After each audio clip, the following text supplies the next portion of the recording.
আসসালামু আলাইকুম। আমি আপনাদের সাথে আসি মোহাম্মদ সাদ্দাম হোসেন, পরিচালক দিনাজপুর কম্পিউটার ট্রেনিং সেন্টার।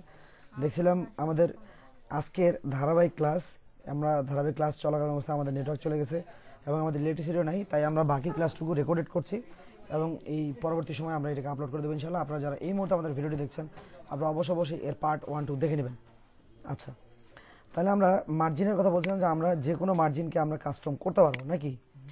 আমরা আমাদের মতো করে মার্জিন দেবো। ধরো টপে আমরা মার্জিন দেবো 2 ইঞ্চি, আমার বটমে মার্জিন দেবো 2 ইঞ্চি, লেফটে ধরো 1 ইঞ্চি, রাইটে ধরো 1 ইঞ্চি। এই মার্জিন দেওয়ার সাথে সাথে আমার পেজটা কি এক পাতা থেকে আবার পরের পাতায় চলে গেল। আচ্ছা, এগুলো হলো মার্জিন। এর পাশে ওরিয়েন্টেশন, এই প্রশ্নটা বারবার পরীক্ষায় আসে আমাদের কারিগরি বোর্ডের জানুয়ারি জুন 2023, এপ্রিল জুন 2023, এই অর্থাৎ গত 14/7/2023 সালের যে ফাইনাল পরীক্ষাটা ছিল কম্পিউটার অফিস অ্যাপ্লিকেশনের বোর্ডের, এই পরীক্ষার 35 নম্বর প্রশ্ন ছিল পেজ ওরিয়েন্টেশন 3 প্রকার।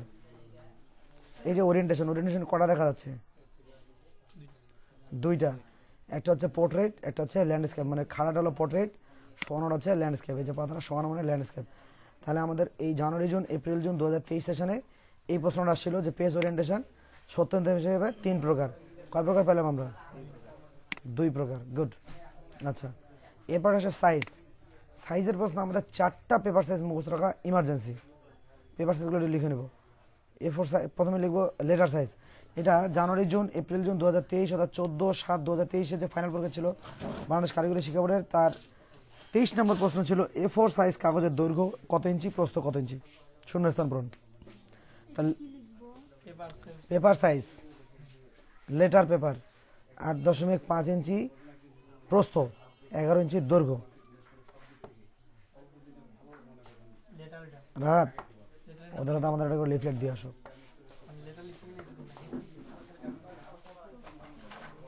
আর সাথে ফটোকপির কথা বলে আসবে, প্রিন্টিং ল্যামিনেটিং বলে আসবে। লেটার হচ্ছে 8.5 ইঞ্চি আর প্রস্থ আর দৈর্ঘ্য হচ্ছে 11 ইঞ্চি। লিগ্যাল পেজের মাপ হচ্ছে প্রস্থ 8.5 ইঞ্চি, দৈর্ঘ্য 14 ইঞ্চি।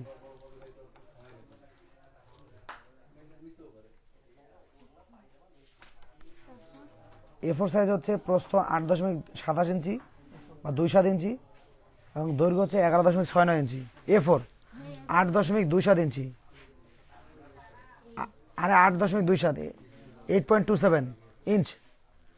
এটা হলো প্রস্থ, উইথ। আর হাইট হচ্ছে 11.69, হাইট HIGHT 11.69। আচ্ছা, আরেকটা পেজ মনে রাখতে হবে A3।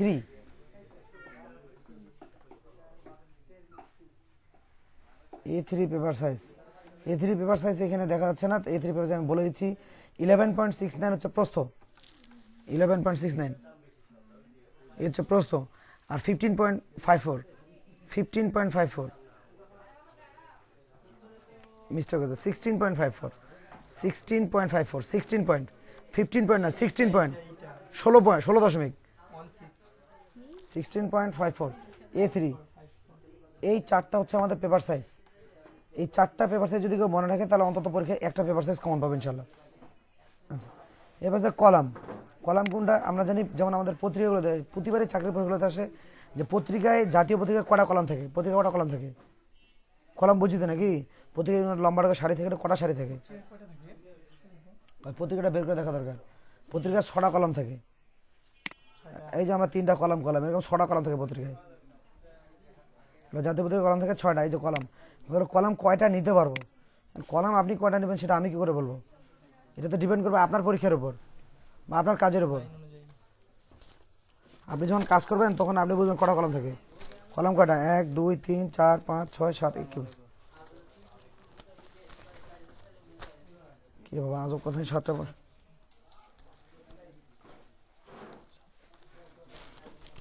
এবার ঝামেলা আছে। এটা এক্সটেনশন 1 2 3 4 5 6, 6টা কলাম। প্রত্যেক কলাম হলো 6টা। জাতীয় পত্রিকা দেখবো আরো অন্যান্য পত্রিকাগুলো, প্রত্যেক কলম থেকে সচরাচর 6টা। কোনো পত্রিকা 8টা কলমও থাকে। যদি বাড়তি কলমের দরকার হয়, যেমন আমরা স্কুলে যে ইয়েগুলো ব্যবহার করি, যেমন অ্যাডমিট কার্ড বা প্রবেশপত্র, বিশেষ করে স্কুলের ক্ষেত্রে আমরা ইয়েগুলো ব্যবহার করি না, কি বলে হলো, আর এই প্রশংসাপত্র নেই 5 মিনিট, এই যে প্রশ্ন মতো নিতে গেলে এরকম বাম পাশে আমাদের এরকম করা থাকে শর্ট একটু, এটা স্কুলের কাছে কাটে রাখে, আর ডান পাশে এরকম বড় থাকে, এটা আমাদের কাটে দেয়, এলে এইভাবে কলাম করে। আচ্ছা, তাহলে আমরা এখান থেকে কলাম যদি বেশি করতে চাই তাহলে মোর কলাম অপশন থেকে এই যে কলামের সংখ্যাটা বাড়াই দেবো, 8টা কলাম করলাম। এই যে যত বেশি কলাম তত বেশি ঘিচিমিচি হবে, যত কলাম কম হবে তত বেশি দেখতে সুন্দর লাগবে। এখন আমার প্রয়োজন কতটুকু সেটা তো আমাকেই জানতে হবে। আচ্ছা, এটা হচ্ছে ব্রেক।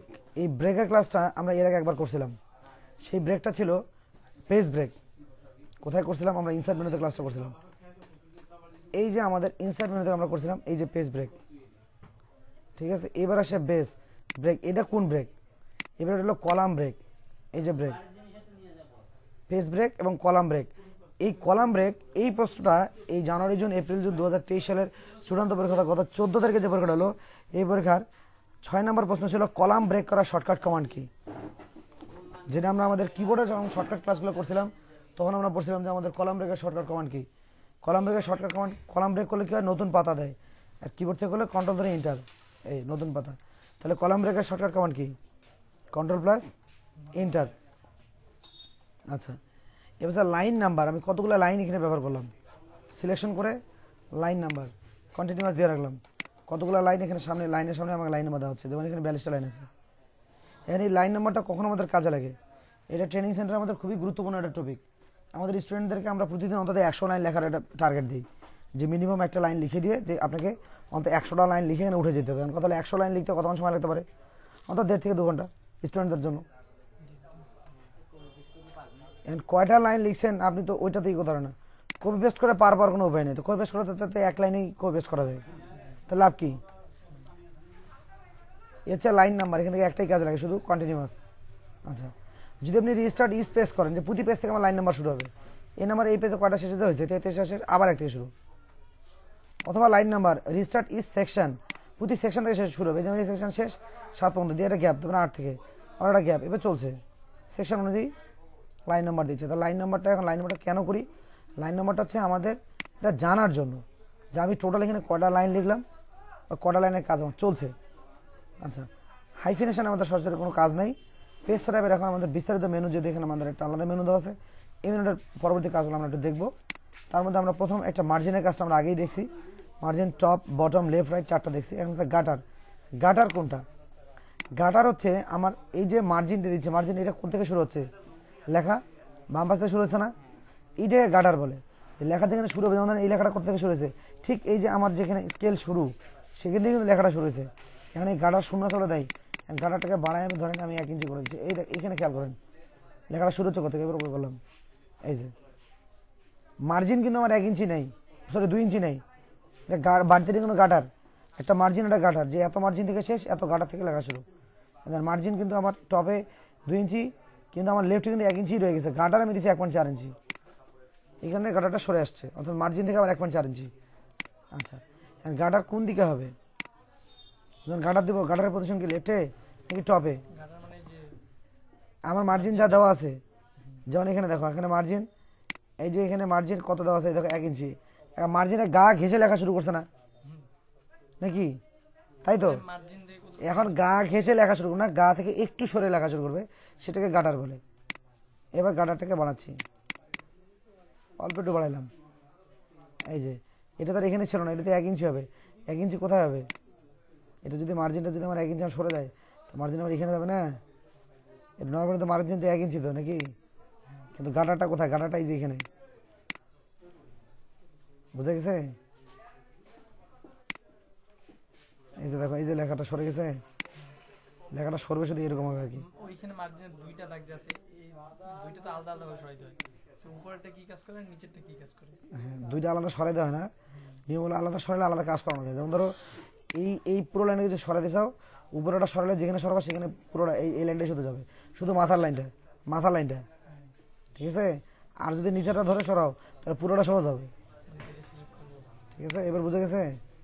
আমার তো মাথার লাইনটা বলতে এটা প্যারাগ্রাফকে বোঝানো হয়, ওটা শুরু ওই প্যারাগ্রাফ দিয়ে। যদি 2টা প্যারাগ্রাফ ধরতাম, 2টা প্যারাগ্রাফ আলাদা আলাদা মাথা আছে না, এরাটা ওরাটা, এখন শুধু মাথাটা ধরলাম, শুধু মাথাগুলো যাবে 2টারই, বুঝে গেছে কি? মাথাটা সরাইলে শুধু মাথাগুলো যাবে। আর যদি আমি নিচেটা 2টাকে ধরে সরাই, তাহলে এই 4 কোণটা ধরে সরাই দেবে, তাহলে পুরোটা মিলেই যাবে। পুরোনো মিলে যে আর শর্টকাট কমান্ড আমরা যখন কিবোর্ডে ক্লাস করছিলাম তখন বলছিলাম না কি আমরা কিবোর্ডে ক্লাস শর্টকাট কমান্ড করার সময় ক্লাস করছিলাম, সেটা হলো কোনটা আমাদের ট্যাব কি, ট্যাব বানানো গেলে আধা ইঞ্চি করে যায় না, এই যে পুরোটা সবাই নিয়ে যাচ্ছে, এই যে প্রথমে একবার শুধু মাথা রেখেছে তারপরে পুরোটাকে নিয়ে যাচ্ছে, যেটাকে আমরা ইন্ডেন্ট বলছিলাম না, সিলেকশন অবস্থায় হোম মেনুতে ক্লাস করছি না, এই যে আমার ইন্ডেন্ট আধা ইঞ্চি করে যাচ্ছে। কি খালি ক্লাস করেই গেছো, মনে নেই? আচ্ছা যেবা এই ক্লাসগুলো হয় নাই। আচ্ছা পরের টপিক হচ্ছে ইন্ডিয়ানটা হবে কোন দিকে, মানে গার্ডার এখন তো এটা বাম পাশে আছে, লেফটে নাকি টপে উপর থেকে, এই যে হয় উপরে গ্যাপ হবে নয় বামে গ্যাপ হবে, যে কোনো একদিকে। আচ্ছা এবার ওরিয়েন্টেশন তো আমরা জানলাম, দুইটা ওরিয়েন্টেশন আছে, পোর্ট্রেট হলো খাড়া, ল্যান্ডস্কেপে শোয়ানো। আচ্ছা পেপার সাইজ কী নেবো, তো পেপার সাইজ তো আমরা সাইজ এখান থেকে দেখলাম, আর দেখা দরকার আছে? হ্যাঁ দরকার আছে। কি দরকার আছে? এখানে পেপার সাইজ নিলে এখানে তো নির্ধারিত পেপার সাইজ, হ্যাঁ আমার যদি নির্ধারিত ছাড়া পেপার দরকার হয়, কিছু পেপার আছে যেটা কোনো পেপার নির্ধারিত কোনো সাইজ নেই, আমাকে নিজেকে পেপার সাইজ বানাইতে হবে, বা আমি এমন একটা পেপার কাটছি যেটা পেপার সাইজটা আমি আমার মতো করে কাটছি, সেই পেপার সাইজটা আমি এখানে লিখে দাও। ধরো আমি পেপার সাইজ কাটছি হলো 6 ইঞ্চি আর হলো ধরেন 4 ইঞ্চি, এই পেপার সাইজ, তাই আমি 6 ইঞ্চি 4 ইঞ্চি পেপার যখন আমি প্রিন্ট কমান্ড দেবো তখন 6 ইঞ্চি 4 ইঞ্চি কমান্ড দিয়ে আমাকে প্রিন্ট দিতে হবে। এই এটা হলো উইডথ আর হাইট। আচ্ছা এবার লেআউট বলতে পেপারটা দেখতে কেমন হবে, তো লেআউটটা দেখতে তো স্বাভাবিকই আছে, এখানে চেঞ্জ করার কোনো কিছু নেই। তাহলে পেপার চেঞ্জ করার আছে কি, পেপারের সাইজ পেপার থেকে, আর মার্জিন থেকে হলো আমার মার্জিনের টপ বটম লেফট রাইট কোনটা কতটুকু হবে, ওরিয়েন্টেশন হচ্ছে পোর্ট্রেট হবে না ল্যান্ডস্কেপ হবে, সেটাকে সিলেকশন করবো, সব ঠিকঠাক থাকলে ওকে, আমি ঠিকঠাক থাকলে আমি ক্যান্সেল করে দিলাম। তাহলে আমরা আজকে ক্লাস কি দেখলাম, পেজ লেআউট মেনু থেকে থিমস গ্রুপে theme, colour, font, effect, page layout group থেকে margin, orientation, size, columns, break, line number এবং হাইফেনেশন, সাথে পেজ সেটআপ গ্রাফ মানে আমাদের dialog box, page setup dialog box থেকে দেখলাম আমরা মার্জিন, ওরিয়েন্টেশন, পেজেস, দেখলাম পেপার সাইজ। এই তাহলে আজকে এ পর্যন্তই, সবাই ভালো থাকবেন, সুস্থ থাকবেন, নিরাপদ থাকবেন, দেখাবেন ইনশাআল্লাহ আগামী ক্লাসে। আসসালামু আলাইকুম।